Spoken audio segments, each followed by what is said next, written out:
jatuh adalah ke dalam dosa itu sesuatu hal yang lumrah, wajar, biasa. Toh Gitu. semua orang juga jatuh begitu Iya, ya. semua orang juga. Ya udah ya gitu ya. Ngapain terlalu dipusingin gitu kali ya. Iya.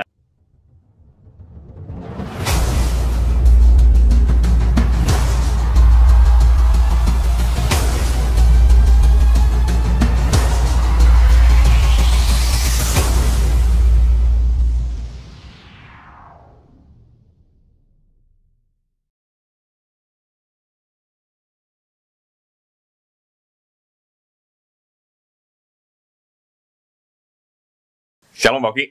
Shalom. Selamat Oki. tahun baru ya.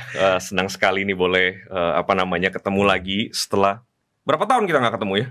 Wah, lama lah pokoknya ya. Ya, at least setahun kan kita nggak ketemu. Iya, ya. iya, Terakhir kita ketemu 2020, Iya, sekarang kita setahun ketemu lagi 2021 ya. Ya Pak Oki, thank you banget hari ini mau jadi teman ngopi saya hari ini, teman ngobrol seputar teologi nih, bareng-bareng sama saya nih. Iya, sama-sama. Thank you juga udah undang-undang ini minum kopi nih. Oh iya harus ya. Soalnya kalau ngopi sendirian tuh kurang nikmat, jadi perlu ada temennya dan akan lebih nikmat lagi kalau ngobrolnya seputar teologi dengan orang yang belajar teologi ya, khususnya karena Pak Oki kan baru pulang nih ya, baru selesai nih ya. Iya. Habis menempuh studi yang panjang sekali. Kelamaan ini. Iya. Nah, kita akan ngobrol seputar teologi nih Pak Oki, ngobrol tentang sesuatu yang begitu dekat dengan kehidupan kita khususnya sebagai orang Kristen begitu. Nah, sebelum kita lanjutkan obrolan kita doa terlebih dahulu ya. Kita mohon pimpinan Tuhan sama-sama. Saya akan pimpin kita dalam doa. Mari kita berdoa. Tuhan, terima kasih untuk kesempatan kami boleh bersama-sama menikmati sekali lagi kebenaran-Mu yang telah Engkau nyatakan kepada kami melalui firman-Mu ya Tuhan. Kami berdoa biarlah pada malam hari ini, pada waktu kami ngobrol bersama-sama, baik kami berdua yang ada di tempat ini maupun saudara-saudara kami yang menyaksikan, mendengarkan dari tempat masing-masing, kami menyerahkan diri kami kepada Tuhan. Biarlah kebenaran Tuhan sendiri yang Tuhan nyatakan kepada kami. Kebenaran Tuhan sendirilah yang kemudian meyakinkan kami, menguatkan kami untuk terus semakin hari semakin mengasihi Tuhan, semakin mengenal Tuhan, dan semakin hari semakin hidup sesuai dengan apa yang Tuhan mau. Berkati kami berdua ya Tuhan, berkati waktu ini. Di dalam nama Tuhan Yesus kami berdoa, kami bersyukur. Amin. Amin. Nah, Pak Oki, awal tahun itu identik dengan apa yang seringkali kita sebut sebagai kesempatan untuk membuat resolusi begitu ya. Mungkin kalau saya boleh ngomong, awal tahun itu musim resolusi begitu ya. Nah kan kita suka musim nih ya. Musim buah-buahan juga termasuk di dalamnya. Musim banjir juga. Musim banjir gitu ya. Waduh, tolong jangan diingatkan itu. Itu pengalaman yang menyeramkan. Iya. Nah, musim resolusi begitu ya. Nah, ada dari antara kita yang mungkin resolusinya di tahun baru ini, di tahun 2021 ini mungkin resolusinya itu lebih rajin bekerja. Ada yang mungkin lebih rajin olahraga nih ya. Kan lagi musim nih olahraga ya, dengan semangat sepedaan, lari, jogging begitu ya. Ada juga mungkin yang resolusinya jadi pasangan yang lebih baik ya. Dan kadang-kadang saya juga pernah dengar nih begitu ya, correct me if I'm wrong gitu ya. Ada juga orang-orang itu yang resolusinya mungkin misalnya di tahun yang baru itu adalah menambah atau menurunkan berat badan begitu ya. Mungkin banyak ya gitu ya. Cuman mungkin seringkali tidak terungkapkan dengan kata-kata ya gitu ya. Kalau saya sudah tahu kan terkait dengan itu ya, resolusinya tentu menambah berat badan dong ya gitu. Nah, iya apapun resolusinya, tapi yang jelas selalu bottom line-nya, intinya itu adalah kita itu pengen lebih baik lagi di tahun yang baru begitu kan ya. Nah, tapi saya yakin juga sebenarnya bagi sebagian besar dari kita, khususnya kita yang adalah orang-orang Kristen begitu ya, kita pasti bukan hanya sekedar pengen lebih baik untuk berbagai macam urusan-urusan yang saya sudah sebutkan contoh-contohnya. Tetapi pasti juga ada kerinduan untuk lebih baik lagi di dalam kehidupan rohani kita, di dalam kehidupan iman kita. Atau kalau saya boleh sebut, kita mungkin punya resolusi rohani juga begitu ya. Nah, kita rindu yang jelas begitu ya, semakin lama jadi orang Kristen kita semakin semakin mampu untuk mengalahkan godaan dosa ya, hidup serupa Kristus, hidup sesuai dengan kebenaran firman Tuhan. Saya kira ini resolusi rohani yang saya nggak tahu, mungkin Pak Oki juga pernah buat di tahun-tahun yang lalu begitu ya. Saya rasa saya pernah lah ya dalam hidup saya, dan saya kira banyak orang Kristen yang pernah melakukannya begitu. Tetapi memang menariknya kita kemudian menemukan ya, setelah resolusi yang begitu indah, begitu spiritual tadi itu kita buat begitu ya, yang kita temukan pada waktu tahun berjalan, di tengah-tengah kemudian kita nyerah tuh Pak. Nyerah karena kita menemukan, aduh kok kayaknya terlalu sulit ya, aduh kok kayaknya gagal lagi, aduh kok kayaknya jatuh lagi begitu ya. Nah, pertanyaannya nih Pak, sebenarnya sebagai orang Kristen ya, sebenarnya mungkin nggak sih kita punya kehidupan yang menang, berkemenangan, khususnya menang atas godaan dosa yang terus-menerus setiap hari ada di sekitar kita? Atau sebenarnya ini cuma sekedar standar ideal yang begitu jauh di sana yang tidak akan pernah mungkin bisa kita capai? Nah, bagaimana Pak Oki? Ya, saya rasa itu satu pertanyaan yang sangat penting ya, penting khususnya di awal tahun. Ya memang kita menyadari ya mungkin kehidupan pribadi kita, ya banyak orang Kristen dari awal berusaha untuk berjanji ya untuk menang atas godaan dosa. Tetapi kemudian dalam beberapa bulan sudah mulai rontok gitu ya. Kemudian jatuh lagi, akhirnya setiap tahun begitu, dan mungkin akhirnya bertanya-tanya, nah sebetulnya apakah ini memang bisa dilakukan gitu? Apakah mungkin orang Kristen bisa menang atas dosa? Nah, saya rasa ini satu pertanyaan yang sangat penting ya. Ada dua sikap yang bisa sangat berbahaya menurut saya. Yang satu adalah satu ekstrim mengatakan pasti bisa, ya pasti bisa, Tuhan akan kasih kekuatan dan sebagainya. Tapi kemudian waktu jatuh lagi, akhirnya mulai putus asa, kecewa, dan merasa diri delusi atau bagaimana gitu ya. Tapi ekstrim yang lain akan mengatakan, oh ya itu nanti ya, kita akan sempurna kan nanti di akhir zaman waktu Yesus datang. Jadi sementara ini jatuh adalah ke dalam dosa itu sesuatu hal yang lumrah, wajar, biasa. Toh gitu. Semua orang juga jatuh begitu. Iya, ya. semua orang juga. Ya udah ya, gitu ya. Ngapain terlalu dipusingin gitu kali ya? Iya. Terus kan ada pepatah kan, to err is human. Artinya jadi orang ya berdosa, ya berbuat salah, ya itu wajar gitu. Nah, saya rasa kita masih memperhatikan ya prinsip Alkitab. Apakah mungkin kita bisa menang melawan dosa? Jawabannya harus mungkin. Sangat mungkin. Mengapa demikian? Karena hidup menang atas dosa itu adalah kehendak Tuhan. Tujuan Tuhan menjadikan kita sebagai orang Kristen.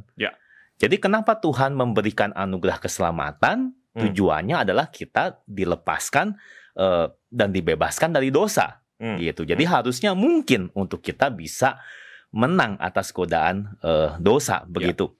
Karena semua manusia kan kalau tidak percaya kepada Kristus, semua manusia jatuh dalam dosa, dan kita tahu Alkitab mengatakan manusia tidak dapat menyelamatkan kan dirinya sendiri dengan perbuatan baik. Maka Tuhan mengirimkan Kristus ya untuk membebaskan manusia berdosa dari hukuman dosa. Maka tentu ketika Tuhan memberikan keselamatan itu, Tuhan menginginkan orang Kristen hidup berkemenangan atas dosa. Nah, jadi saya rasa saya ingin memaparkan beberapa prinsip di sini ya. Jadi yang pertama tadi, bahwa kehendak Tuhan. Yesus mengatakan, hendaklah kamu sempurna ya, seperti Bapa yang di sorga adalah sempurna. Jadi memang kehendak Tuhan untuk kita bisa hidup kudus, untuk hidup lepas dari dosa. Lalu ada satu ayat yang mengatakan 1 Tesalonika 4 ayat 3 ya. Saya lihat dulu ya, saya baca di sini. Karena inilah kehendak Allah, pengudusanmu. Jadi kita hidup kudus, menang atas dosa adalah kehendak dari Tuhan. Dan itu yang terjadi waktu kita maksudnya manusia awal diciptakan ya, Adam dan Hawa itu di dalam keadaan yang tidak berdosa, dan mereka bisa bergaul dengan Tuhan. Nah, itu yang pertama. Jadi Tuhan kasih kehendaknya. Yang kedua, Tuhan juga memberikan kemampuan ya. Ketika Tuhan menyelamatkan kita dari dosa, maka Tuhan memberikan kuasa ya kepada semua orang percaya untuk menang atas dosa. Nah, ini satu poin yang sangat penting. Ya, ketika seorang itu menjadi Kristen, maka dia diberikan hidup yang baru. Ya, firman Tuhan mengatakan menjadi manusia baru. Artinya kita punya hati yang baru, yang tadinya mencintai dosa dan dibelenggu oleh dosa. Sekarang kita bisa membenci dosa, lalu bisa belajar mengasihi Tuhan. Nah, ini adalah keselamatan yang Tuhan berikan kepada kita. Nah, itu prinsip yang kedua. Dan ini seperti analoginya, kalau saya boleh ambil contoh adalah waktu perang, ya. Jadi Tuhan kasih kita perintah untuk perang, ayo kamu harus maju perang. Nah sekarang saya perangnya bagaimana ya? Saya nggak punya senjata, dan Tuhan kasih senjata.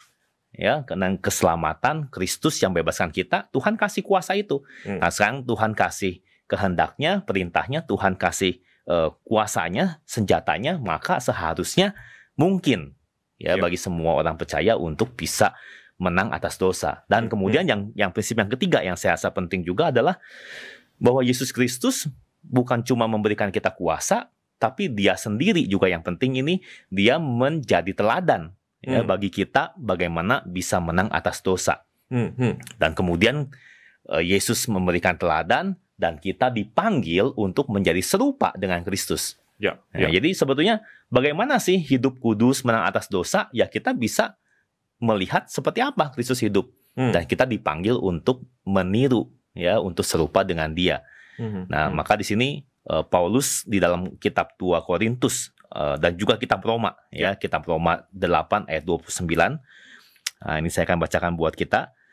Sebab semua orang yang dipilihnya dari semula, mereka juga ditentukannya dari semula untuk menjadi serupa dengan gambaran anaknya. Nah, jadi kita diminta untuk dan dipanggil untuk menjadi serupa Kristus. Nah, Yesus itu kan anak Allah yang kemudian berinkarnasi menjadi manusia. Dan dia menjadi manusia, dan dia pernah menang hidup atas dosa. Nah sekarang saya ingin bahas sedikit ya. Nah apa arti inkarnasi? Nah kita mesti hati-hati dengan kata ini. Inkarnasi itu bukan artinya berubah. Ya, jadi waktu Allah, anak Allah datang menjadi manusia, lalu dia berubah, ya, bukan Allah lagi. Ya, tetapi artinya inkarnasi itu sang anak Allah itu sekarang mengenakan ya kemanusiaan, mengenakan natur manusia. Maka satu konsep yang penting di dalam teologi itu, siapakah Yesus? Yesus itu adalah Allah 100% dan manusia 100%. Jadi bukan 50-50 ya, bukan 70-30, tetapi 100% Allah dan manusia. Nah, jadi Yesus itu punya tubuh yang asli, yang betulan, ya. Lalu dia juga punya emosi, ya, Tuhan Yesus bisa sedih, dia bisa marah, ya seperti manusia biasa begitu.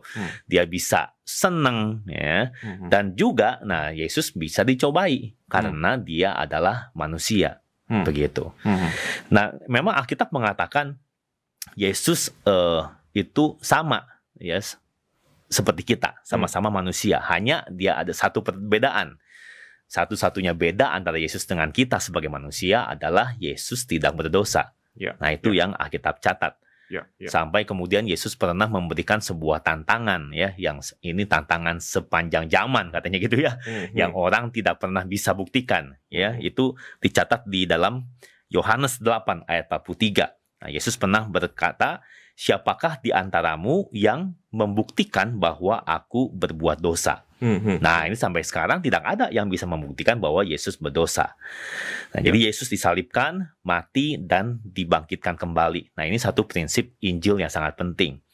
Jadi orang percaya, ya, semua kita, orang-orang Kristen yang diselamatkan, kita ini dibebaskan dari hukuman dosa, kita juga dibebaskan dari kuasa dosa yang mencengkeram kita, dan sekaligus kita bisa meneladani Yesus bagaimana seharusnya hidup di dunia, yaitu hidup yang menang atas dosa. Nah, kira-kira begitu. Iya. Jadi apa namanya hidup yang berkemenangan atas godaan dosa itu sesuatu yang sangat mungkin ya Pak ya, karena memang mungkin, itu kehendak Tuhan, ya, begitu ya. Lalu kemudian Tuhan memberikan kepada kita kemampuan atau kapasitas, begitu ya. Lalu kemudian karena memang kita dipanggil untuk meneladani Kristus, yang yang adalah Tuhan kita, begitu ya. Nah, tapi kan begini Pak, pertanyaan yang selanjutnya adalah apakah panggilan untuk meneladani Yesus, meneladani Kristus itu adalah sebuah panggilan, ajakan atau perintah yang realistis atau tidak sebenarnya? Karena tadi kan Pak Oki sudah ngomong begitu ya di awal sedikit begitu ya, menyinggung sedikit bahwa di dalam doktrin atau di dalam keyakinan atau di dalam teologi Kristen begitu ya, Yesus itu adalah 100% Tuhan, lalu kemudian Yesus itu juga 100% manusia, begitu kan ya. Nah, sebenarnya panggilan untuk meladeni Yesus ini panggilan yang realistis nggak ya? Karena umumnya kita akan berpikir seperti ini. Lah, Yesus kan Tuhan, begitu kan ya. Pasti dia akan selalu menang melawan godaan dosa dong, begitu. Sehingga wajar saja kalau kemudian Yesus bisa berkemenangan. Akan menjadi mungkin kurang wajar atau sulit untuk menjadi wajar kalau kita sebagai pengikut Yesus pun, orang-orang percaya pada Yesus pun juga diminta untuk meladeni Yesus menang atas godaan dosa, karena kan ya kita bukan Tuhan. Ini gimana nih Pak Oki ini? Ya, saya rasa ini satu pandangan umum ya. Jadi orang suka bilang bahwa waktu Yesus dicobai, tentu dia tidak akan jatuh gitu ya, karena kan dia Tuhan gitu. Nah, tapi justru itu kita mesti kembali kepada prinsip yang tadi saya jelaskan, bahwa Yesus itu adalah Allah 100% dan dia juga manusia 100%. Artinya Yesus itu manusia yang asli ya, jadi tulen, manusia sungguhan begitu. Nah, memang di zaman awal gereja itu ada sebuah ajaran yang akhirnya kita anggap sebagai ajaran sesat. Itu namanya doketism ya. Doketism itu dari kata Yunani dokeo, artinya kelihatannya ya, atau seperti seolah-olah. Nah, mereka lalu mengajarkan bahwa Yesus itu adalah kelihatannya seperti manusia. Gitu. Jadi itu kayak zaman sekarang buat kita itu kayak penampakan gitu ya. Jadi Yesus itu jalan, oh iya dia berjalan, tapi itu sebenarnya tubuhnya itu kayak kelihatan tubuh manusia tapi enggak. Nah, sehingga dia tidak bisa mengalami sakit. Nah, waktu disalib itu ya seakan-akan mereka ajarkan itu seperti sebuah drama gitu. Yesus disalib gitu ya, tapi dia tidak merasa kesakitan. Gitu ya, karena itu bukan tubuh sungguhan. Nah, ini yang ditentang oleh para rasul ya, bahkan Yohanes ya, Rasul Yohanes itu mengatakan ya, barang siapa tidak percaya bahwa Yesus itu datang sebagai manusia, itu dia antikristus gitu. Jadi betul-betul Yesus adalah manusia sungguhan. Dengan kata lain berarti maksudnya hanya sekedar ingin memperjelas, berarti doketisme ini memandang bahwa Yesus itu 100% Tuhan begitu ya, tapi somehow dia tidak 100% manusia begitu kan? Bahkan ya nggak tahu berapa persen ya, jadi cuma penampakan doang gitu ya. Kelihatannya seperti hantu atau bagaimana saya juga nggak tahu ya. Tapi ini yang sempat terjadi begitu.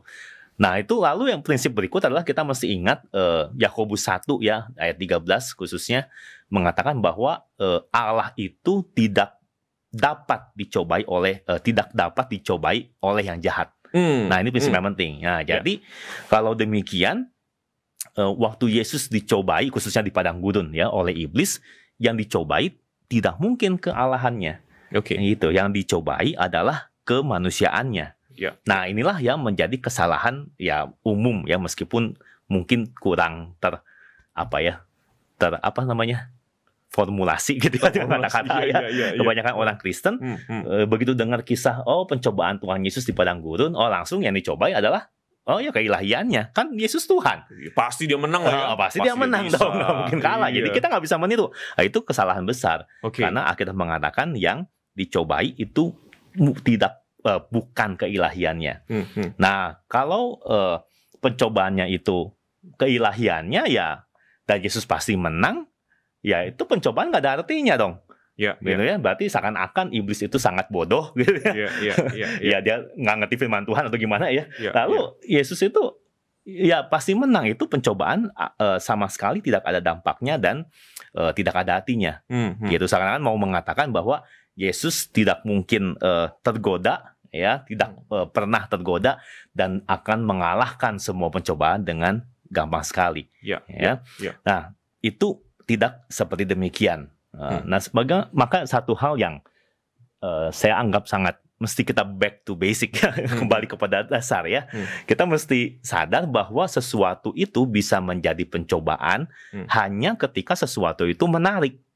Sesuatu itu bisa menggoda. Jadi kalau sesuatu itu tidak menarik, itu tidak bisa menjadi dianggap pencobaan. Misalkan demikian gitu ya. Misalkan kalau di kita kan ada orang yang suka durian dan ada yang tidak ya. Nah, Pak Luki suka durian atau enggak? Lumayan suka. Ya. Dan bagi orang yang suka ya, seorang teman saya ya, bukan orang Indonesia, pada waktu saya masih tugas di luar begitu ya. Dia ngomong durian itu Pak Oki ya. Saya pinjem bahasa dia betul-betul ya. Smell like hell. taste like heaven. Oh iya. Jadi maksudnya aromanya mungkin seperti bau, dalam tanda kutip, quote and quote itu ya, aromanya aroma neraka karena banyak orang nggak suka begitu dengan aromanya. Tapi rasanya seperti rasa surga karena nikmat begitu. Ya itu bagi orang yang suka kan ya. Iya betul. Ya saya pernah punya teman orang Amerika keturunan Korea ya, dia bilang begitu, dia orang bilang ya taste like heaven, tapi buat dia enggak gitu. Pokoknya cium baunya aja udah enak, udah mau muntah gitu. Nah sekarang bayangkan misalnya saya nggak suka durian misalnya, saya suka sih, Pak Lucky suka durian. Nah lalu kita disodorkan durian, ya. Lalu siapa yang bisa bertahan menang melawan godaan durian? Nah itu dia hebat, gitu. Nah kira-kira lebih susah mana buat Pak Lucky sama buat saya? Tentu buat Pak Lucky dong yang suka durian, ya kan? Sekali. Lalu kalau saya nggak suka durian, lalu saya bilang, lalu saya mengatakan, oh saya nggak akan makan durian, saya akan menang melawan pencobaan. Itu tidak bisa dikatakan menang lawan godaan, karena bagi saya durian itu bukan sesuatu yang menarik. Itu ya sama, bisa dipanjang-panjangin ya, orang yang suka jengkol gitu kan, bau banget ya. Oh kok kamu hebat ya nggak pernah makan jengkol? Lah itu bukan hebat dong, ya, karena jengkol itu tidak menarik buat orang itu. Nah, maka prinsip yang sama kita mesti lihat pada Tuhan Yesus. Nah, waktu Yesus dicobai di padang gurun, ya misalnya diminta untuk mengubah batu jadi roti, tentu Yesus itu sangat tergoda dan tertarik untuk mengubah batu jadi roti. Wong dia puasa kok. Ya kan dikatakan berapa hari itu? 40 hari kan, 40 hari 40 malam Yesus berpuasa. Tentu dia sangat lapar dan dia pasti sangat ingin mengubah batu jadi roti. Gitu. Yang kedua sama ya, misalnya Yesus diangkat ke bubungan bait Allah, lalu silakan coba kamu lompat, pasti ada malaikat menatang kamu. Nah, pasti Yesus itu bisa sangat tergoda dan tertarik membuktikan bahwa akulah anak Allah. Nah, waktu iblis membawanya ke atas bukit lalu diperlihatkan kan semua dunia, kerajaan dunia dengan kemegahan dan kemewahannya. Jadi jangan kita pikir Yesus pasti cuek aja gitu ya. Pokoknya sama sekali tidak melirik. Itu saya percaya karena dia manusia, pasti Yesus sangat tertarik dengan semua kemegahan dan kemewahan dari dunia itu. Nah, maka waktu Yesus akhirnya bisa menang atas semua pencobaan itu, dia menang sebagai manusia, bukan sebagai Allah. Dan kita bisa lihat, kita bisa baca bahwa Yesus kemudian mengandalkan firman Tuhan, lalu dia bergantung penuh kepada kuasa Roh Kudus. Nah, ini yang mesti kita lihat dari pencobaan Yesus. Nah ini menarik ya Pak Oki ya, karena pada waktu kita mulai mendiskusikan hal ini, lantas kemudian kita menjadi sadar bahwa ini memang bukan sesuatu yang gampang dibahas begitu ya, khususnya terkait dengan dua natur Kristus ini ya, yang 100% Tuhan, 100% manusia begitu ya. Kadang-kadang kita itu sangat tergoda sekali untuk menyatukannya, ya seolah-olah keilahian Yesus, ketuhanan Yesus dan kemanusiaan Yesus itu begitu bercampur, maka kemudian kita mengatakan bahwa wajar saja Yesus menang atas pencobaan begitu ya, karena dia Tuhan begitu ya. Tapi pada waktu kita berusaha untuk menjelaskan sisi Yesus juga 100% manusia, 100% Allah begitu ya, kita juga bisa terjebak ini kepada memisahkan seolah-olah dua ini tidak ada kaitannya satu sama lain begitu. Nah sebelum kita lanjutkan sedikit begitu ya tentang diskusi kita ini, bagaimana sebenarnya sebagai orang Kristen itu kita harus memahami tentang dua natur Kristus ini begitu, supaya kita tidak punya pandangan yang keliru begitu. Wah, ini pertanyaan yang menarik ya. Jawabannya susah ini. Nah, itulah Pak. Itulah sebabnya saya yang bertanya, Pak Oki yang jawab begitu kan ya. Jadi ini memang sesuatu yang menjadi perdebatan panjang ya di dalam sejarah Kekristenan itu di abad-abad awal khususnya, hingga kemudian nanti perdebatan-perdebatan ini diselesaikan gitu di dalam sebuah konsili yang namanya Concili of Chalcedon ya, konsili di Chalcedon tahun 451 ya. Nah, memang akhirnya sesudah konsili itu pun ya tetap masih ada beberapa pandangan yang berbeda. Tetapi intinya adalah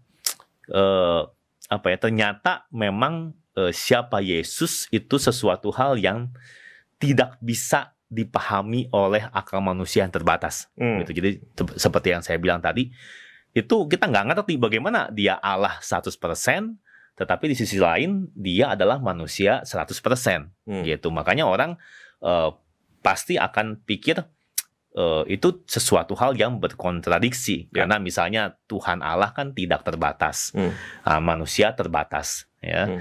Kemudian Tuhan Maha Tahu.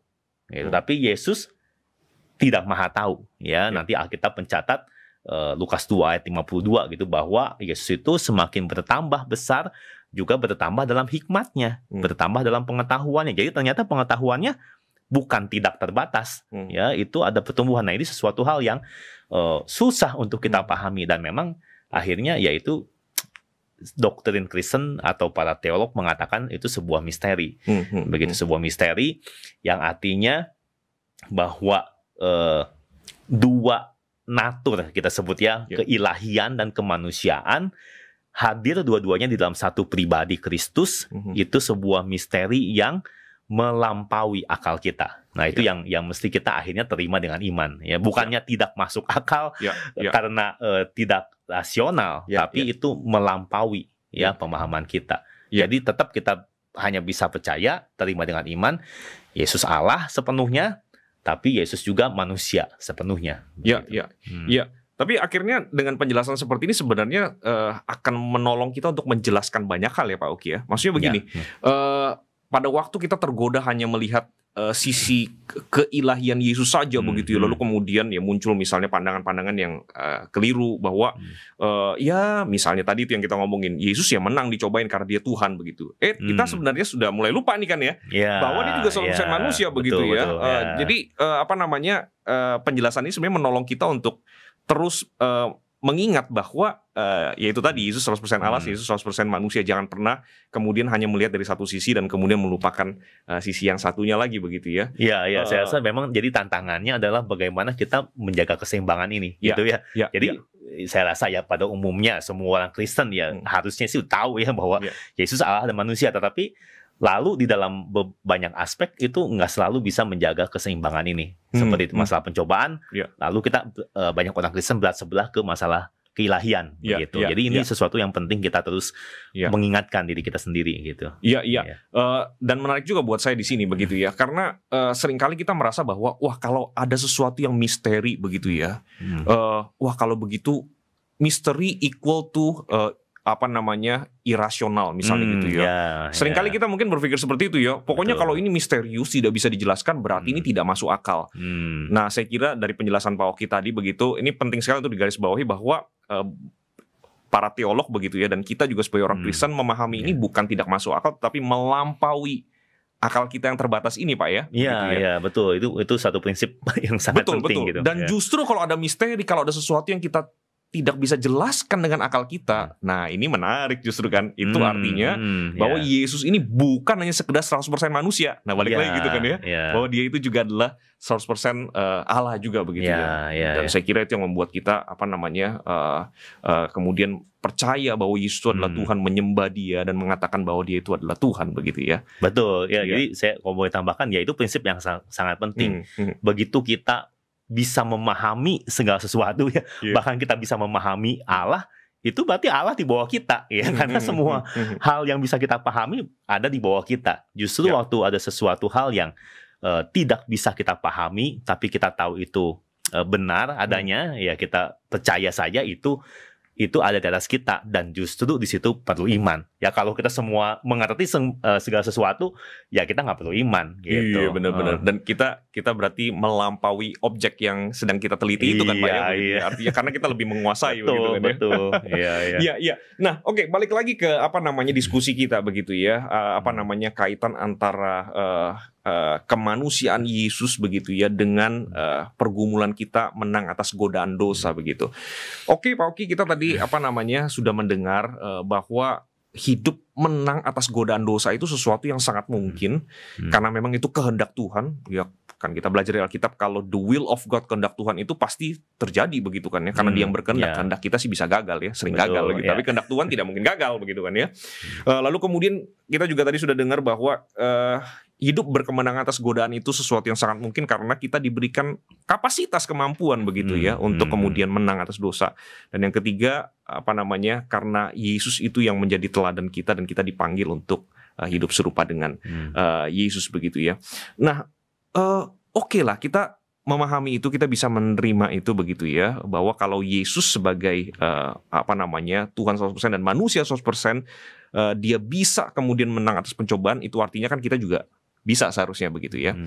Nah, tetapi selama kita masih hidup di dalam dunia ini kan Pak, tiap hari, tiap saat kita itu bergumul dengan kelemahan kita, begitu ya. Tiap hari, tiap saat kita bergumul dengan kecenderungan kita untuk, aduh kok kayaknya nyobain itu oke juga begitu. Aduh kok kayaknya ada orang yang berani melakukan ini dan segala macam yang berbeda dengan apa yang kita yakini begitu ya, bertentangan dengan firman Tuhan. Kok kayaknya boleh juga dan itu yang tadi saya katakan, resolusi kita akhirnya di tengah jalan batal lagi, gagal maning begitu katanya gitu ya.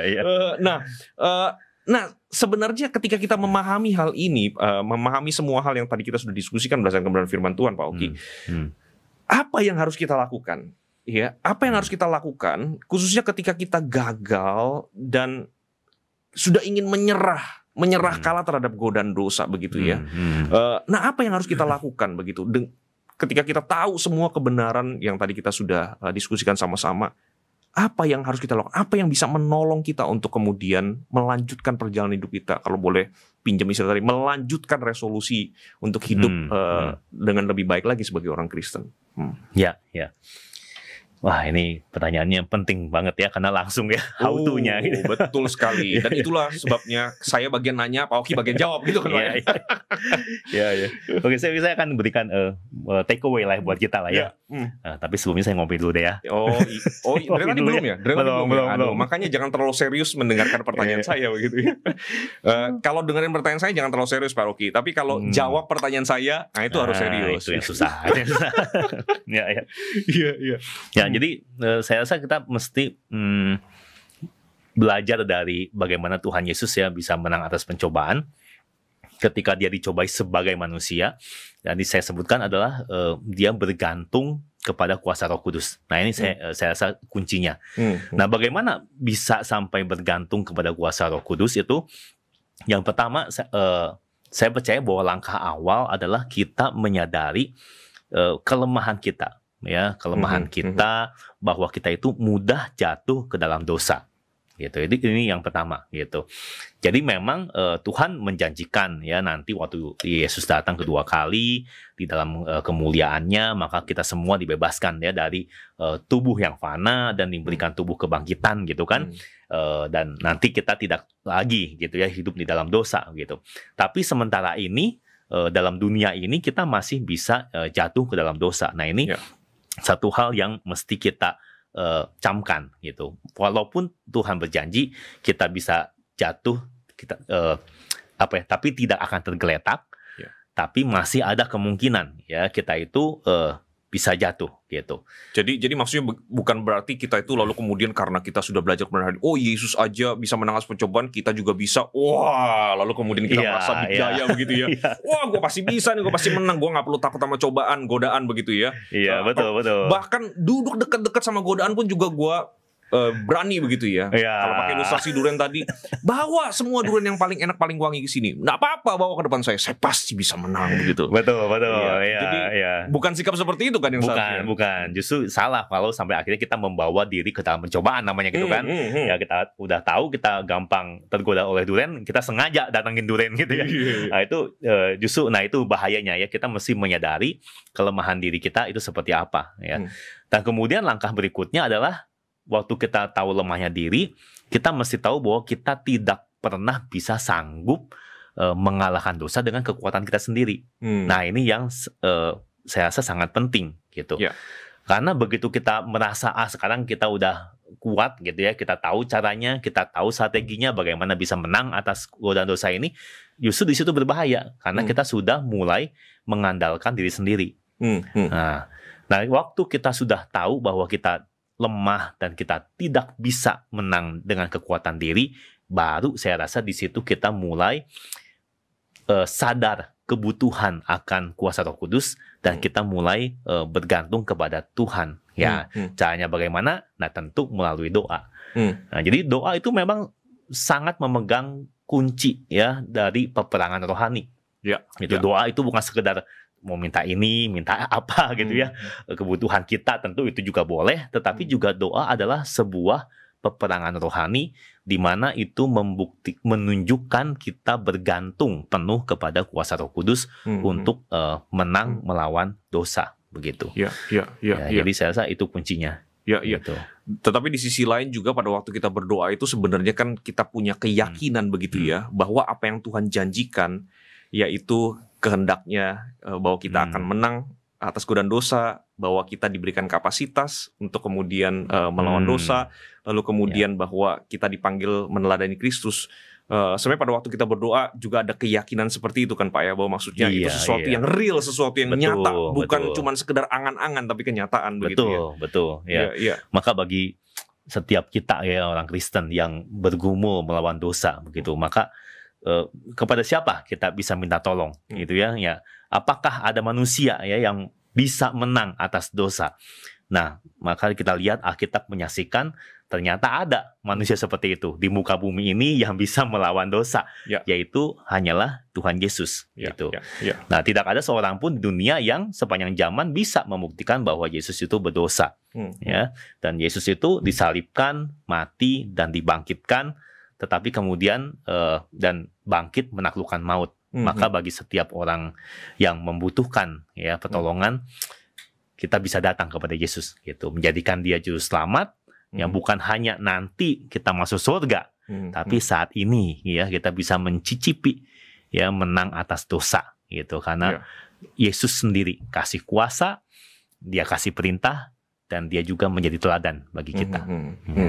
Jadi dengan kata lain, hidup berkemenangan atas godaan dosa itu sesuatu yang sangat mungkin, tetapi hanya bisa kita temukan, hanya bisa kita nikmati pada waktu kita percaya kepada Tuhan Yesus sebagai Tuhan dan Juru Selamat begitu ya Pak. Iya, benar sekali. Disitulah kemudian kita bisa menikmati kehidupan yang berkemenangan begitu ya. Dan saya kira ini sesuatu yang ini adalah kabar baik nih Pak. Begitu ya, khususnya buat kita semua ya, buat kita semua baik khususnya kita yang orang Kristen dan siapapun yang kemudian menyaksikan program ini, saya rasa begitu ya. Sebab kayaknya tahun lalu begitu ya, bahkan mungkin sampai tahun ini sih karena pandemi, kita itu sepertinya hidup di dalam kekalahan dalam tanda kutip begitu ya. Kayak pada waktu kita diskusi sama-sama ini, sebenarnya kita bisa hidup berkemenangan, khususnya berkemenangan atas godaan dosa begitu ya, kalau kita menyerahkan hidup kita pada Tuhan Yesus ya. Betul. Wah, ini kabar baik sekali nih Pak Oki ya. Thank you Pak Oki untuk insight-insight yang sudah dibagikan pada hari ini. Ya, jangan lupa loh ya, kita masih ada sesi berikutnya. Masih ada sesi berikutnya.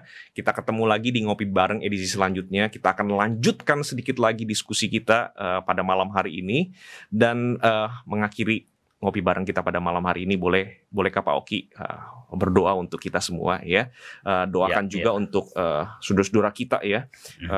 Saudara-saudara kita yang bergumul, mungkin yang menyaksikan program ini, yang bergumul khususnya dengan dosa-dosa tertentu, yang mungkin bergumul karena merasa stres, frustrasi, diikat oleh kebiasaan buruk tertentu begitu ya, tidak bisa keluar dari godaan dosa tertentu begitu ya. Kita doakan sama-sama supaya Tuhan memberikan kekuatan ekstra. Ya, silakan Pak. Ya, mari kita berdoa ya.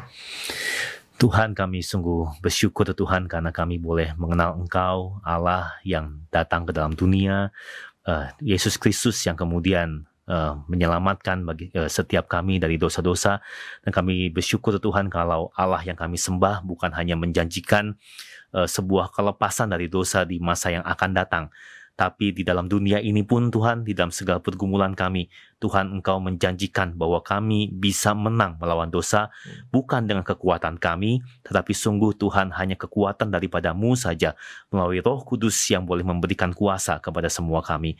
Hanya itu Tuhan, hamba-Mu juga berdoa bagi semua kami, dan yang menyaksikan program ini, yang mungkin masih sedang bergumul di dalam dosa-dosa tertentu, kebiasaan-kebiasaan buruk yang mengikat. Tuhan, hamba-Mu berdoa supaya biarlah kami semua boleh menyadari kelemahan diri, ketidakmampuan kami, bahwa kami tidak bisa apa-apa tanpa Kristus. Dan kami mohon kepada-Mu ya Tuhan, kiranya kuasa dari Roh Kudus boleh beserta dengan kami, memampukan kami mengalahkan godaan dosa ini, memberikan kami, menguatkan kecintaan kami kepada Engkau, menguatkan kebencian kami kepada dosa. Kami tahu Tuhan, Engkau sanggup, dan kiranya Tuhan boleh menolong semua kami. Terima kasih ya Bapa. Di dalam nama Tuhan Yesus Kristus kami berdoa. Amin. Amin. Sampai jumpa di ngopi bareng berikutnya Pak Oki. Sampai jumpa. Ya.